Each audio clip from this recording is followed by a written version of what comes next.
Art Briles is out as Baylor football coach. I'm sports editor Mike Sherman from the Oklahoman, here with our Oklahoma State beat writer Kyle Fredrickson, and we're talking about the news that really shakes the Big 12 football conference this Thursday afternoon in Oklahoma City.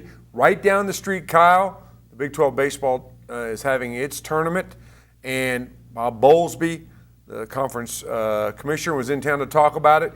You've looked at the report. Why did Baylor take this action against Art Briles today? Well, it basically confirms what a lot of these media organizations have been looking into over the past few months, Outside the Lines, Texas Monthly, that Baylor has a culture problem as it relates to its football players and claims of sexual abuse and violence.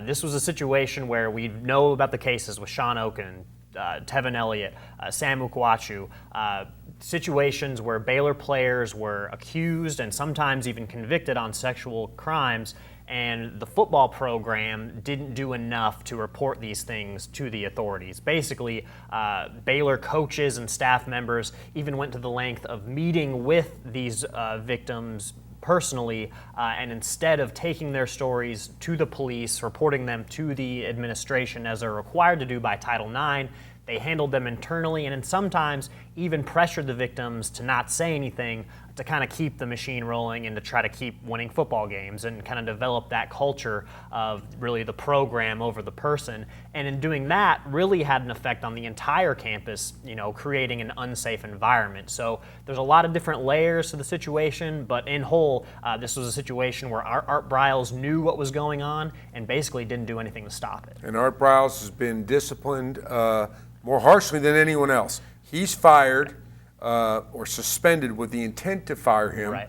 The president of the university, Ken Starr, has lost his job, now going to be the chancellor, I believe, and Ian McCall, the athletic director, is being punished, sanctioned on probation. Is that right? Right, and as we move on, the NCAA is very likely to get involved at this point. In a conference call with some Baylor officials, they said they've already been contacted by the NCAA and they're willing to do whatever they want to aid in their own investigation to what should be done here. But we're talking about maybe victories being taken away, a bowl ban. I mean, it's hard to say exactly what it's going to be, but whoever's going to fill Briles' shoes, it's going to be tough sledding as they try to figure out how to move on from what's got to be one of the worst, cases of cover-up that we've seen in recent years from such a high-profile program. Of course, we have the Penn State example. Right. And really, in a lot of ways, one of the first times the NCAA moved out of the eligibility world and to the misconduct world, into sanctioning or disciplining a university or a member school that had broken the law. And the penalties against Penn State were stiff.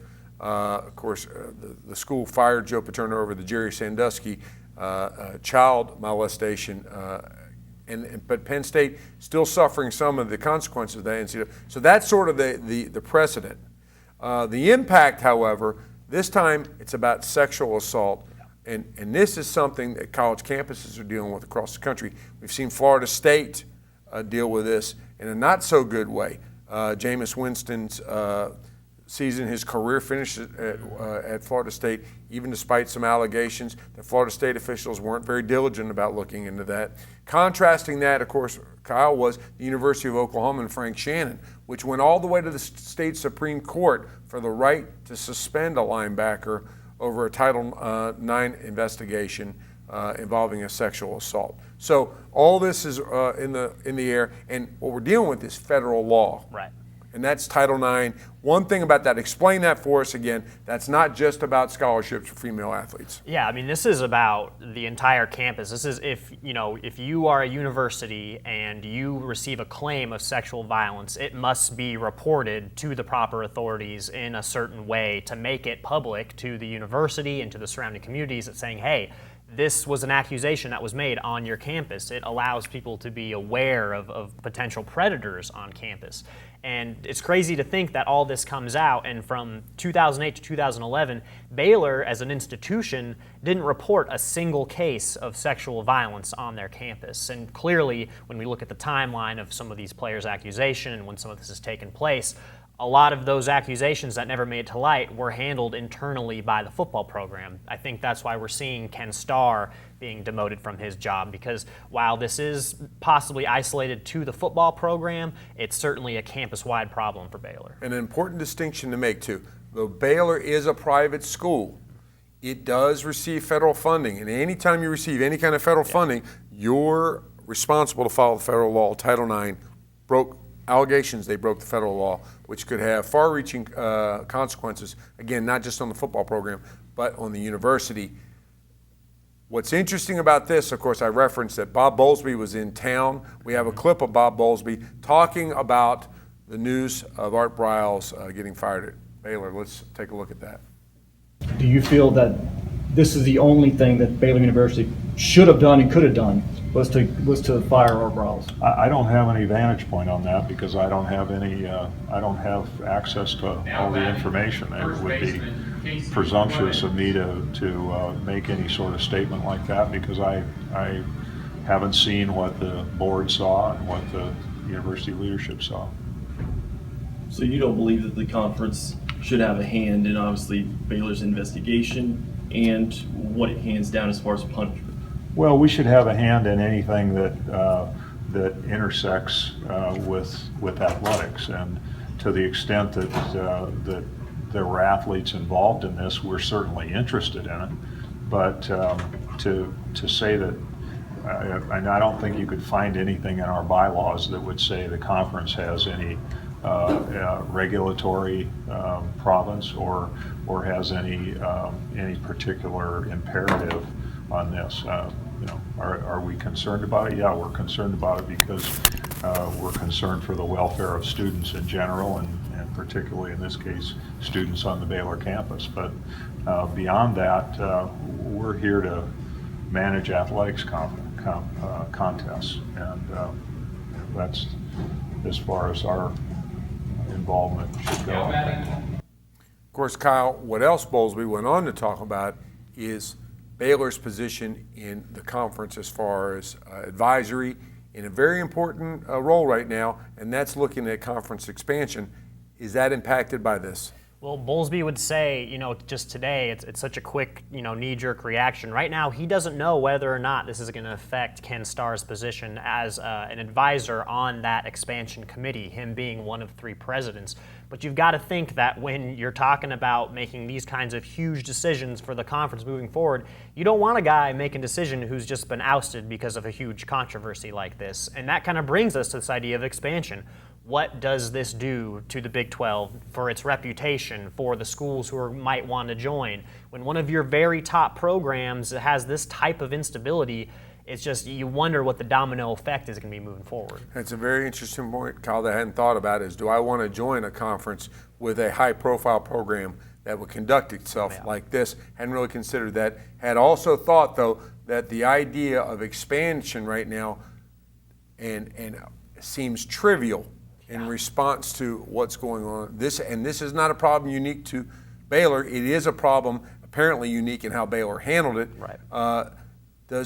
It's possible, of course, that expansion gets shoved back to the back burner. This 10-team conference, still calling itself the Big 12, still thinking about its own instability at a time when other conferences are sort of on the prowl. It'll be interesting to see how this happens. About Art Briles, though. This is a guy who built something where there was nothing. We've had people on our staff going down there for years. Dave Morris, our video director, talked about what it was like going to Baylor when they were playing in what seemed like a big high school stadium down there, holding press conferences, post-game press conferences for in what seemed like a classroom. Oklahoma taking its fans down there and running the joint. That's not the Baylor we've seen lately. OSU and OU have gone down there and played against the Bears in a fearsome setting against a program that was contending 2 times, won the Big 12 championship. Baylor, what does this do to the football program? You wonder how it affects recruiting even in this class. Will those 2016 signees get a waiver to be able to opt out? And you mentioned it, the rise of this program was really on Briles' back. That beautiful new stadium, millions of dollars, all based on his offense, what he brought in there, that style of play. And, beyond that, just Briles as a person, he was always kind of the folksy, Texas high school football coach turned into this, guy who's kind of leading a renaissance nationally in how offenses are run with tempo. Can that continue? Who stays on the staff? Is Kendall Briles, his younger son, going to be the offensive coordinator moving forward? How does his reputation change from this? Is in terms of which members of the staff were involved in curbing some of these allegations, that wasn't made available today. But as more of these reports come out and more of the details come out, you got to figure the staff has some fallout as well, and that's got to hurt them moving forward. This has been a program that's had a whole bunch of top 25 recruiting classes, that's done so well recruiting in Central Texas and DFW and Houston area. How is that all going to play out and moving forward when you have the Houstons of the world who are coming up, when TCU continues to bring in strong recruiting classes? You wonder how the climate of the Big 12 is going to continue to shake out from this point. When the next few months, we could see some mass departures from a program. I think that a lot of people expected to win 9 or 10 games next season, in that top tier of the division. To put a finer point on this, Kyle, relate this story. There's a member of the NBA's national media, a guy who covers the league, in town this week for the Western Conference Finals, Golden State Warriors, Oklahoma City Thunder. I met him for the first time. He was talking to Barry Trammell, our columnist. He called, "You're an authority on the Big 12. My daughter is going to Baylor on a track scholarship. Tell me, do you think she's going to be safe?" Think of that question for a second. This is somebody who's sending their daughter there. It's a private school. It's been affiliated with the Southern Baptist Convention, the Baptist Church, for decades, and it's rise on the Texas plains. And all of a sudden, here's a father wondering if his daughter is going to be safe. An athlete, someone recruited by the school. You got to believe that was That was what was behind the action that Baylor leaders took today. They had to, and it brings up this broader question, I think, of control. All these college coaches, there is a national organization, the NCAA, that tries to control everyone and make sure that everyone abides by the rules. But within these programs, you have these head coaches who, I think they're control freaks. They want to do everything in their power to win. How far are you going to go to win? How far, what are the steps that you're going to take to ensure those victories? We're seeing now that there's some programs out there that are willing to do some pretty, unspeakable things to make that happen. You hope that this is a wake-up call nationally to say, hey, make sure you're keeping everything in perspective, that it doesn't matter how many games you win if you're endangering an entire campus. So a lot to think about for parents of incoming students and for just, college football fans across the nation today. Thanks, Kyle. You can read more about what Bob Bowlesby had to say from Ryan Aber, our reporter covering the Big 12 baseball tournament right now. And you can stay up with all the best coverage anywhere, every day at News OK, and every morning in the Oklahoman.